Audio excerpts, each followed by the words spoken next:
You're born in 11th century France. Congratulations, you already lost. You're a peasant, which means your entire life plan is farm, pray, die, repeat. No feasts, no land, no say in anything. Your dad works someone else's field, you'll work someone else's field, and your kids will work someone else's field. Riveting stuff. Then one Tuesday, a guy on a horse shows up in your village square and announces that the Pope wants everyone to march to Jerusalem and take it back.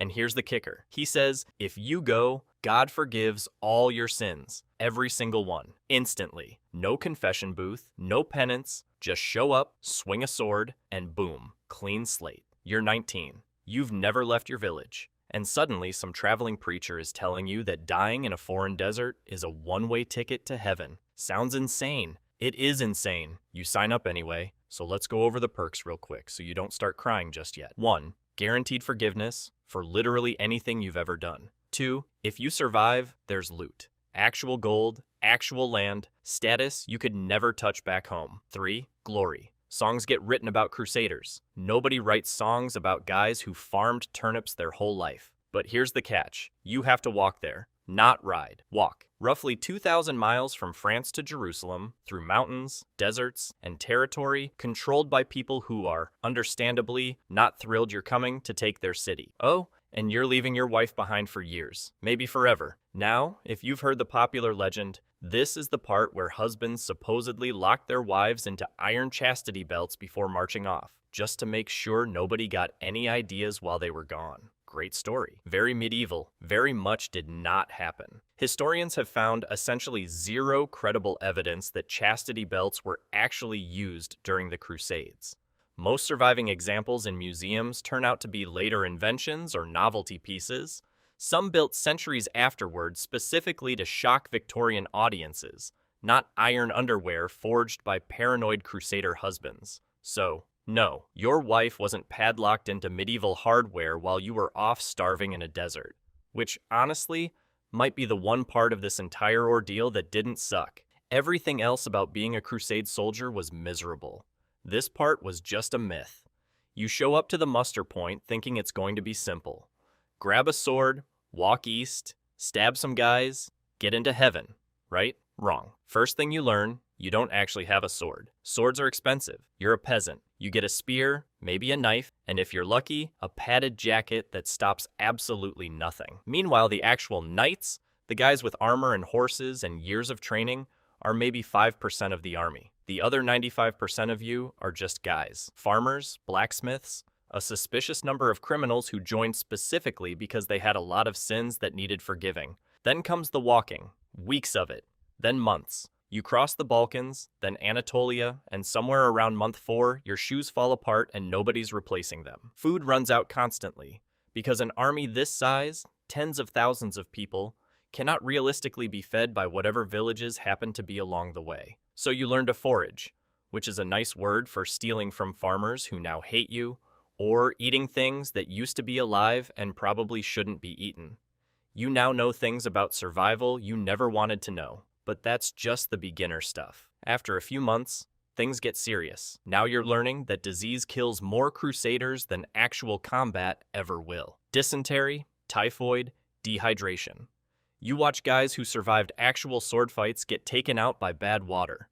Congratulations, you now know the exact smell of a camp that's about to have an outbreak. Somewhere between marching and burying friends, you learn the one skill nobody talks about. Watching your own leadership. Because Crusader command is a mess.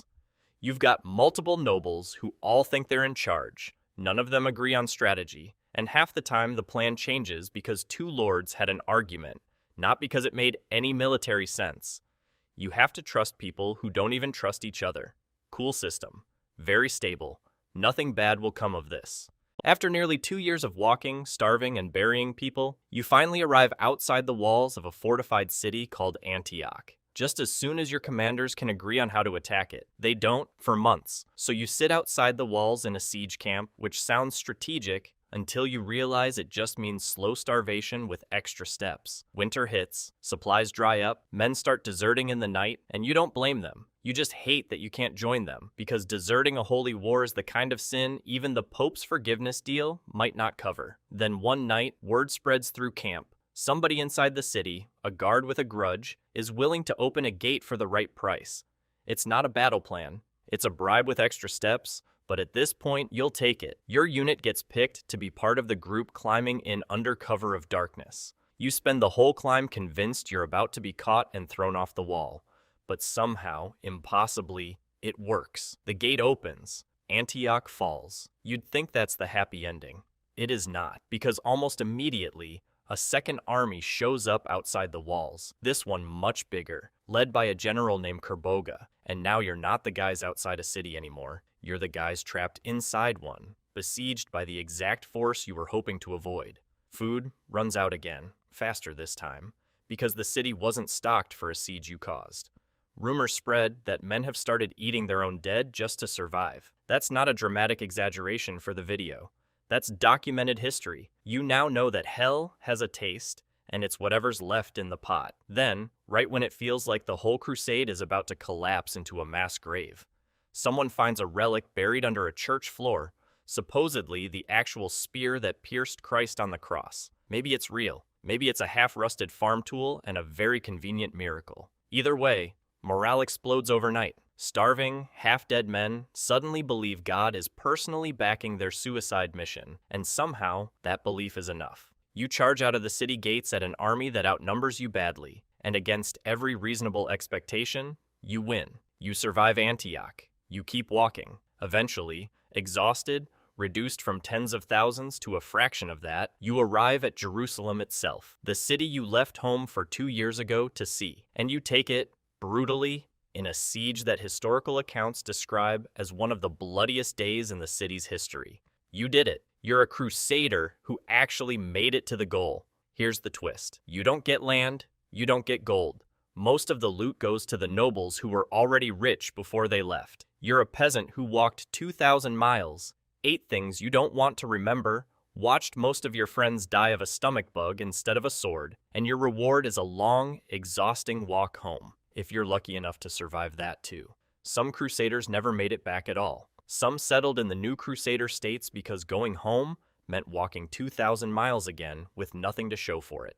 But technically, according to the deal you signed up for, your sins are forgiven. All of them. So when you finally do die, of old age, of a wound, of nothing dramatic at all, you go out clean. No poison, no sword, no glory. Just a tired peasant who walked to the edge of the known world and back for a promise a guy on a horse made in a village square, and somehow, against every reasonable odd, kept his end of the deal. You weren't a king, you weren't a knight, you were just the guy who showed up, and somehow, that was enough to survive a war that killed almost everyone around you.